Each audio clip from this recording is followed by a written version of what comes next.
The vast majority of more than 90 countries attending a Swiss summit on peace for Ukraine supported its final declaration as it concluded on Sunday. Initiated by Ukrainian President Volodymyr Zelensky, the two-day summit at the Swiss Alpine resort of Burgenstock aimed to find a consensus on how to end the war in Ukraine. I'm confident that together we will ensure the result. The first and the second peace summits should unite our joint work on the details of peace. Many Western leaders voiced condemnation of Russia's invasion and rejected President Vladimir Putin's demands for parts of Ukraine as a condition for peace. However, some countries attended the summit did not put their name to the communique, including Mexico, Saudi Arabia and India.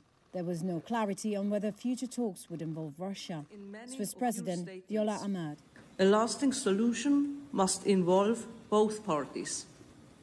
Excellencies, ladies and gentlemen, the discussions over the past 2 days have shown that there are different points of view.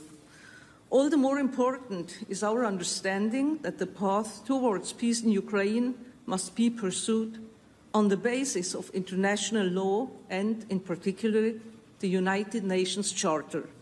Moscow, which was not invited, labelled the summit a waste of time. China was another notable absentee. The conference nevertheless underscored both the broad support Ukraine still enjoys from its allies, but also the challenges for any lasting ceasefire. A draft of the final declaration seen by Reuters refers to Russia's invasion as a war, a label Moscow rejects. It calls for Ukraine's control over the Zaporizhzhia nuclear plant and its Azov seaports to be restored and for Ukraine's territorial integrity to be respected. But, in line with the conference's more modest stated aims, it omitted tougher issues on what a post-war settlement for Ukraine might look like and whether Ukraine could join the NATO alliance. The Kremlin did not rule out future talks with Kyiv, but said guarantees will be needed to ensure the credibility of any negotiations. Whether there will be a follow-up to the summit and where it will be held remained unclear.